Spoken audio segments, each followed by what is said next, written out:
smoke. I mean, I've been sober, but you should have known it. Stop always trying to be right. Practice not having an argumentative spirit. I used to have an argumentative spirit when I was younger, and actually even like 2 weeks ago when I was younger. I found myself getting very upset. I don't want to be that way.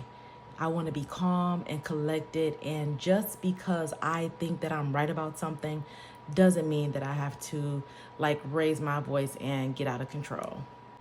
Sometimes you're very loud trying to get your point across, and that's what we call sometimes loud and wrong.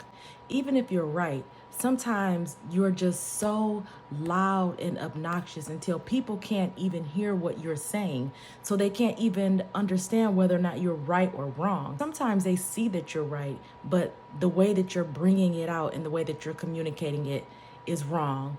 So then in the end, that makes you sound wrong. You know how they say a lot of times it's not what you say, but it's how you say it? That is so true. I personally have had conversations with people, and when they say something and it sounds left to me, then I'm automatically turned off from the conversation. And so that's how people could be with you. I was on the panel of a podcast, and it was like a debate going on, and I found myself being really loud trying to get my point across. That is so not the way that I want to be. Like, I don't want to feel uptight and like in anger and in rage, and it's really not a good look. And me as a woman, like, I don't want that to be my personality. It's very over aggressive. It's very much giving you got a bad attitude and your neck is on a chicken string. And who wants to be that? Don't get me wrong. Come on, guys. All women have a little attitude, right? That's cool. But it's just certain ways that if you want to be someone who is respected and listened to, and if you want to sound intelligent like at all, you don't want to be that person that's just like over the top and blah, blah, blah, blah, blah, blah, blah, blah, because nobody's listening. When we speak, we have to ask ourselves, what audience are we trying to attract? But I'm just talking about the audience that you attract in life. If you're wild and loud and very just like out of control, those are the kind of people that you're going to attract. I'm talking about friends. I'm talking about your partner. I'm talking about family. When the people that you don't want to argue with and that you're getting in these raging conversations with, those are the kind of conversations that you're going to continue to attract if you continue to act that way and participate in that type of behavior.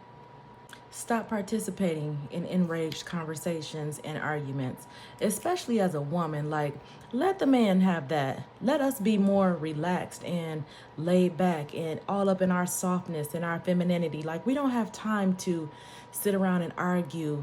And there might be times where somebody says something that you don't agree with, and it's okay to have an opinion. But what's not okay is to just be going crazy. Sometimes you gotta just let them have it. I mean, because is it really worth the hassle? Middle part or side part? See, that's what we should be more interested in, like middle part or side part. We don't have time to be arguing. No time at all. If people want to argue, stop arguing back. Stop having to prove that you're right. You don't always have to be right. You can say your piece. And if they still gonna argue, then just say, okay, you can have it. And whoever is just loud and going ballistic usually ends up looking like the fool. Believe me, it has happened to me before, but it won't happen again. Because I won't participate. And you shouldn't either. And after you tell them you can have it, girl, put your earrings on and go somewhere and look cute. Just tell them. This was a really interesting conversation. But I'll see y'all later because I gotta go. Bye, guys. Baby, you should know this.